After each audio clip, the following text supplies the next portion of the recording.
In this video, we'll be ranking the album closers from the 11 studio albums by Metallica.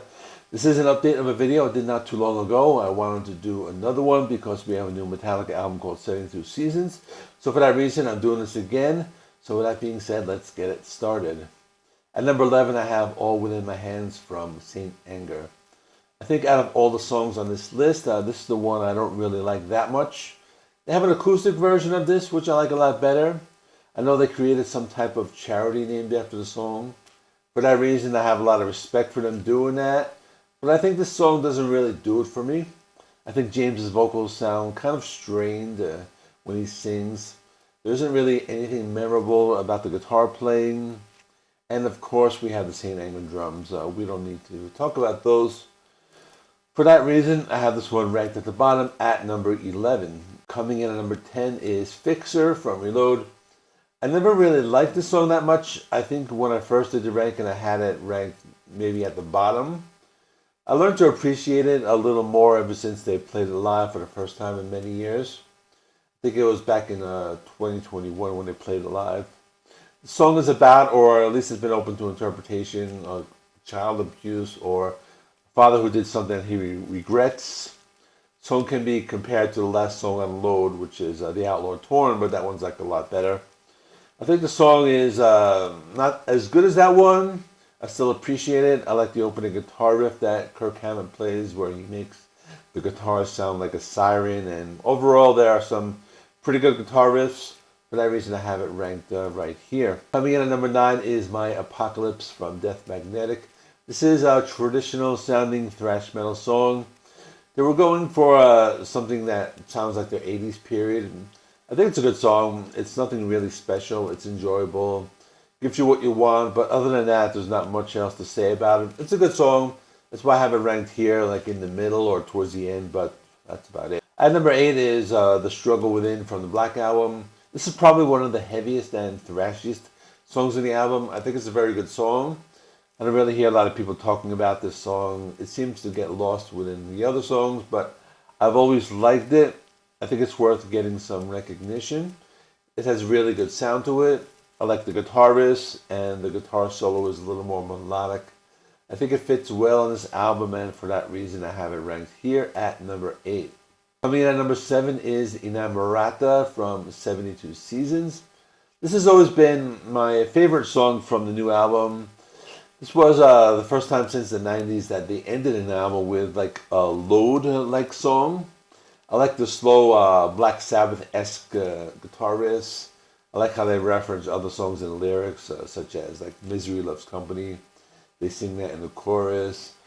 I like it because it's very different from the other songs on the new album. This is also their longest song, but I don't mind listening to it. They have different sections, such as the slow psychedelic part with the bass guitar that comes in about halfway through the song. And they sing like she needs me, but I need her more. Something like that. I'm not really doing that singing justice right there. But overall, it's a very good album closer. Coming in at number 6 is Metal Militia from the album Kill 'Em All. This is a very good song. I think it's a lot better than the opening track from my last video, Hit the Lights.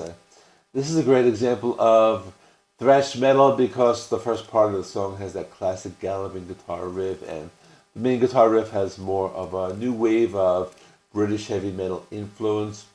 James sounds very good on the vocals. He was very young when he recorded this, so there's a big difference in his vocal style between this one and the other albums. Another thing I noticed with the song is that the bass guitar really stands out. You can hear it very well. There's even one part where the bass does this quick little solo, and the song ends with sounds of soldiers marching and some war sound effects. I thought this was very good, and it's a really good song. That's why I have it at number 6. Coming in at number 5 is The Outlaw Torn from Load. I think this is a song that really didn't get a lot of recognition when the album first came out, but many years later, I think it has held up very well. This is one of their longest songs at close to 10 minutes. I think they used the time very well with this one. The song is slow and sludgy. Song that I recommend listening to with headphones when you're in a quiet place so you can just take it all in. You will be able to hear all the instruments playing a main role in the song, especially the bass guitar. A lot of the song relies on the bass guitar for the rhythm. I really like the guitar solos, and you don't really get bored listening to this song. It's more of a relaxing type of song. I would even say the last 2 minutes of the song are really good because they play this different guitar riff that I really like. So for that reason, I have it ranked right here at number 5. It's actually pretty high. Coming in at number 4 is Damage Incorporated from Master of Puppets, and this is just a near perfect thrash metal song. I really like the intro of the song where they play these notes that slowly increase in volume, and then when the song takes off, it's just complete madness with the guitar riffs and the drumming. I think the song also has one of the best guitar solos from the Master of Puppets album. It's very iconic and nothing much more to say about it. It's just a really good song from one of the best albums of all time. Coming in at number 3 is The Call of Kthulu from Ride the Lightning. This is the closing track and it's an instrumental. I think I would have preferred to have Creeping Death close the album and have this be the penultimate song, but that's just some minor nitpicking. This is a really good instrumental. It's one of the first thrash metal instrumentals and one of the first metal bands to open with these clean arpeggiated chords that move on to lots of like distorted, like traditional heavy metal riffs. I like the use of the distorted bass guitar that comes in and out of the song, and I like how they close the album the same way they opened it with the clean and atmospheric guitar chords. And they add on this like short finale with like a heavier guitar. So overall, very good instrumental. That's why I have it ranked right here. So pretty high at number 3. At number 2 is, I guess it might be a surprise to some. I have Spit Out the Bone from Hardwired to Self-Destruct. Not only is this the best song on that particular album, it is the best song that they had recorded since maybe the Black Album. This will always be one of my favorites. It's a song that captures the magic of the early period with the fast-paced guitar riffs and frenetic drumming. But the song also has a little of that modern Metallica sound. I really like the bass guitar solo that comes in about 3 minutes. That's followed by the guitar solo. The song has lots of great like instrumental parts. James sounds very good on this track and shows he could still add some aggression to his voice. Overall, it's a great song. Coming in at number 1 is Dyer's Eve from And Justice for All. I've always liked this song. Songs about James Hetfield when he was growing up. He had a father who left him, and his mother was a Christian Scientist, and she tried to instill a lot of beliefs in him. She was very protective and didn't let him see the world, and when he finally got out in the world, he really didn't know what to do. When I first listened to the song, I was 17 years old, kind of going through a rebellious phase, I guess I can say. Now, granted, my parents were still together. They took care of me. They were great. But being a teenager, I used to listen to the lyrics of this song. I think it related to me. It really didn't, but I kind of like understood what they were trying to say. So what I'm trying to say is it's a great thrash metal song.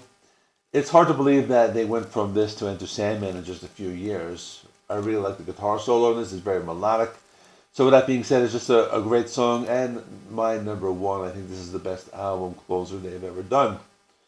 So that's all. Let me know in the comments your ranking of the closing tracks. Please like this video. It helps me with the algorithm. Please subscribe if you haven't already. And if you're interested in my original ranking of the closing tracks, which was pre-72 Seasons, I'm going to stick that one right there. So if you want to see if there's anything different, I think it's probably going to be very different. So thanks for watching. I will see you in the next one.